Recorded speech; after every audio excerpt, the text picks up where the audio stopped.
Doc Favors here, Facebook family. Uh, I'm in my home office and I want to share something with you that I believe is going to be good, especially for those of you who are speakers, presenters, coaches, trainers, anyone who's in some type of leadership capacity. Today, I meet with two of my mentees. Um, we meet once a week, maybe once every other week. But something very important came up today that inspired this broadcast. And basically, it's how do you lead while hurting? And in order to answer that question, tackle that question, you all, first we must consider what type of hurt is it? Is it a spiritual hurt from a rejection? Is it a emotional hurt from being mistreated? Is it a physical hurt from a bruised knee or a sprained ankle because of the severity of the hurt? You know, some pain, all pain hurts, okay? But when you develop a skill set that will help you push through it, then it makes it bearable. Now, let me just preface this and say this. When it comes to leadership, you all, sometimes your leaders, and those of you who are in this, you know all too well what I'm talking about. Sometimes you don't feel like leading. We love people, we love serving. But to be truthfully honest with you, sometimes we need time for ourselves. Sometimes we need to, take a break. We need to go somewhere and de-stress. But many people don't recognize the stressors until it's too late. So when it comes to the topic of leading while hurting, here's some of the things that I shared. First thing is you have to fortify your mindset, which means the way our mind was worked. And I've done extensive research on this. You all, I actually wrote the book, remember, called Freedom, How to Overcome Worry and Fear. When you understand about your mind and how your mind is created, your mind, you can will yourself, right? So here's the thing. If you have a headache, and of course we're prone to taking medicine or whatnot, I get you a migraine. But if you have a headache and you speak to it, you have two realities going on, okay? The first thing is my head is hurting. I'm in pain. The second reality is you're speaking, I am healed. The pain is gone. It's alleviated. Now, because of your ability to fortify your mindset and strengthen your mind, you have a dichotomy happening, whereas you have two beliefs going on at the same time. I'm speaking, I'm healed, but my head is still hurting. So watch this now. If you ever heard the saying or read the book, as a man thinketh in his heart, so is he, then you realize that there are two realities happening. And the one that you feed, hear me closely, the one that you feed, the one that you give energy to through belief, the one that you embrace and choose to receive, that's the one that's eventually going to actualize. That's the one that's going to manifest. So the more you proclaim I'm healed and you will yourself to this, then that's in fact what's going to happen. Now, understand, you say, well, I got a migraine, I got to take me a medicine and that helps. Well, that's still a part of the process. Okay. So don't get me wrong. And I'm not saying this is some magic trick or nothing like that. I don't deal with that stuff, guys. What I'm telling you is our body was made such a way. So then in order to find out the hurt, once again, if it's a physical pain, did I tweak my ankle? Did I tweak my knee? For the past 2 weeks, I was in a wheelchair because I did an event, sprained my ankle, standing up for whatever reason, and then from walking on crutches, I tweaked my left knee. Well, those of you who realize just a few years ago, I had issues with both knees. So I think something came back. And through all of that, though, I had a good window of about an hour to choose to make a decision Am I going to accept it and go in a spiral to the woe is me? Why is this happening to me? Or am I going to say, okay, well, you know what? This too shall pass. See, to answer that question, you all, and is the essence. It's the To answer that question is the quintessential answer to how to lead while hurting. You see? Now we know the sacred scriptures tell us that we're going to suffer as Christ did. I get that. And there will be times, right?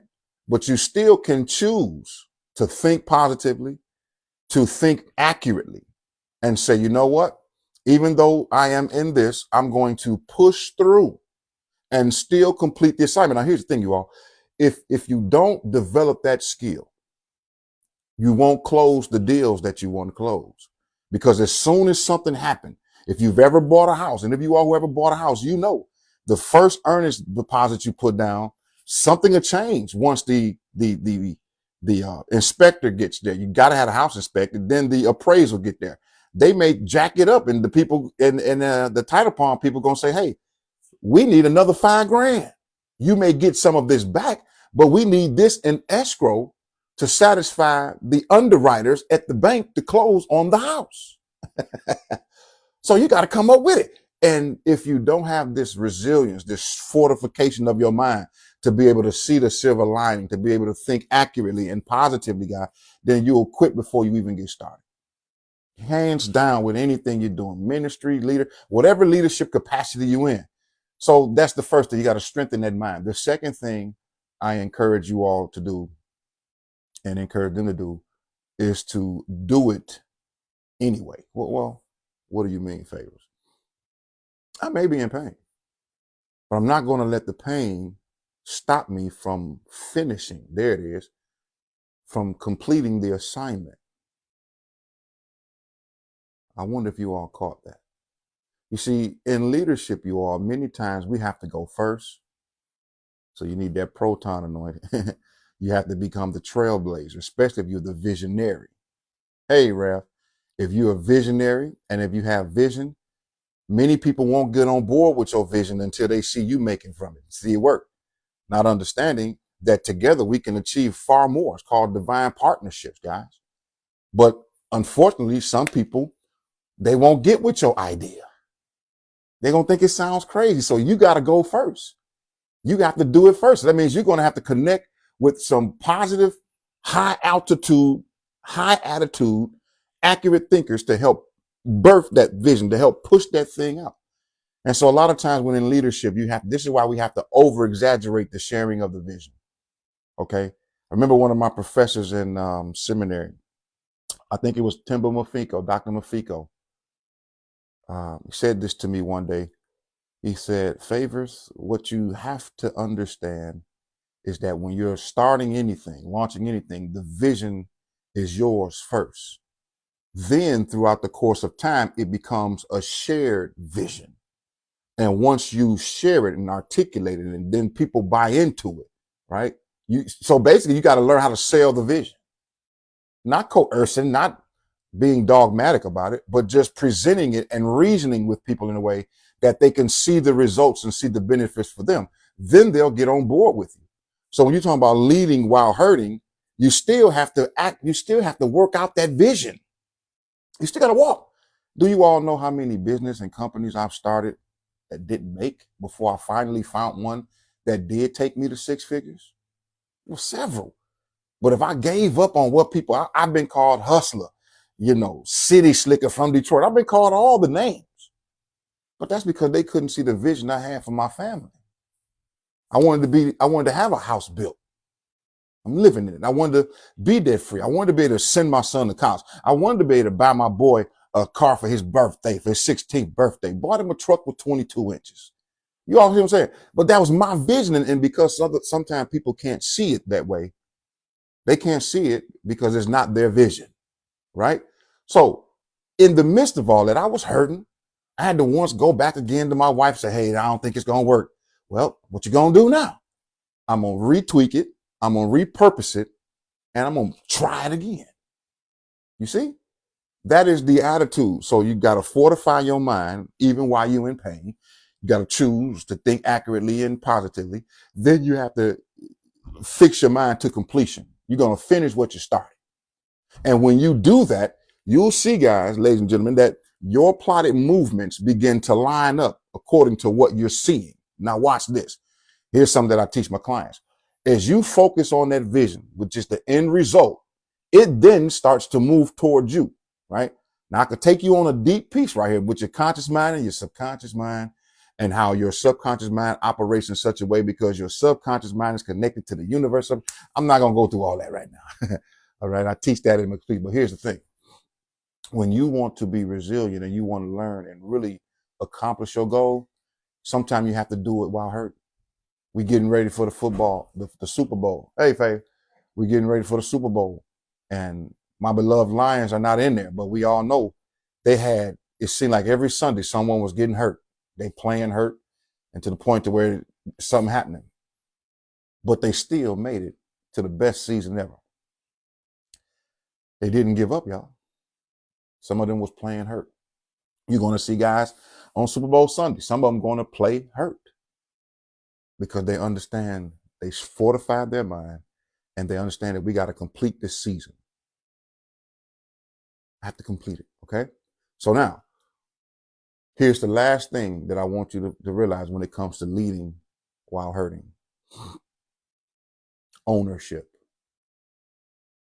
We are in a time, and please don't let this hurt your feeling, but we are in a time where it seems like everyone is blaming everyone. It's this reason, it's that reason, it's their fault, it's his fault, it's her fault. God is the woman you gave me. Hey, let me tell you something. When you take ownership, no one can do anything to you that you don't allow them to do. It's called creating a standard, good people.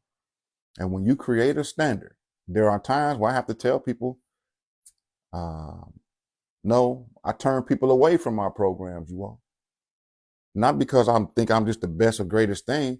It's just that my standard is set now, that I am blessed, that I get to choose who I'm going to work with. Some of my programs are by application only. So, and I've had to tell people, yo, you're not doing me a favor. I've already achieved the goal and got the result that you're trying to get. Now, it's not my job to convince you, to coerce you. All my job is to do is to show you how I can help you get what you already want. That's what selling is to me. Selling is not just some deal at a grocery store where you get an item for cheap. No, selling is a mindset. Selling is me helping you to get what you really want. That's servanthood, right?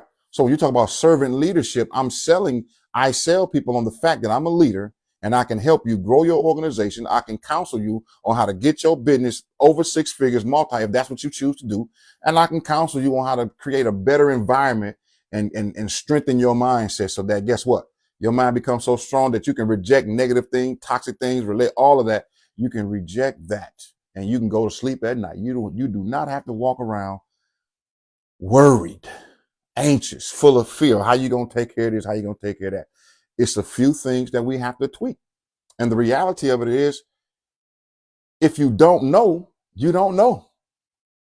Because there's certain people who know, can share with you, can tell you, guys, I've done this. I've been on stage. I've been in front of people. I've had the ups. I've had the downs. I've had the hill valley highs and the low valley lows. I've had all of that. But the one thing that remains constant is no one can do anything that I don't allow them to if I don't give them permission. If you hurt my feelings, it's only because I gave my feelings to you to hurt. Now that is a serious, mature way of looking at that. Well, how do I know they're going to? No. You fortify and make yourself so strong that you stop reacting to things that go on. Hey, Doc, good to see you, sir.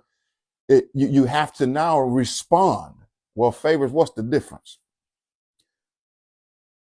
It could be an African proverb. It could be a Chinese proverb, whatever you want to say. But it goes like this. He who angers you controls you, right? So here's the thing. If I'm reacting to you, then you can know what buttons to push to get a reaction out of me. I made people mad with this one, y'all, especially the ones who think they know me. And then I respond. Well, what does it mean to respond? When something happens, I don't react. I take time. Let it percolate through my system. I think about it. I use my fortified mindset. I reason, which is a higher faculty. And then what happens? I then put it to a place and ask myself a few questions. Does this usher me to my destiny, or is this a distraction from my destiny? Is this something that's going to help me complete my assignment? And then I take ownership. Okay, if I decide to do this and this happens, then whose fault is it? It's mine. After going through that system, I then make my decision. And based upon that decision, based upon that process, you can't take advantage of me. You can't handle me, if you will, because I choose what environments and what positions to allow myself to be in. And this is what I'm saying to you. Leaders, you are, those who are making decisions on behalf of the organization, you know what I'm talking about. You have to go through the same type of thought process. Is it going to be good for the organization? Is this person good for the organization? Is this person not so good for the organization? Is this person showing up on time? You got to do an assessment. Many people will tell you can't go into business with your family. Yes, you can. You just got to have the standard, teach the core value, teach it everything that's going on, and let them know that there is a standard. Let them know the requirements. And if they don't meet the requirements, it's nothing personal. I love you, but I got to make a decision on the behalf of the whole, not just of the relationship that we have. So taking ownership, you all, that's how you deal with it. Taking ownership of it. Am I hurt because of me? Did I put myself in this position? Did I allow this person to talk me into something that I knew I shouldn't have done?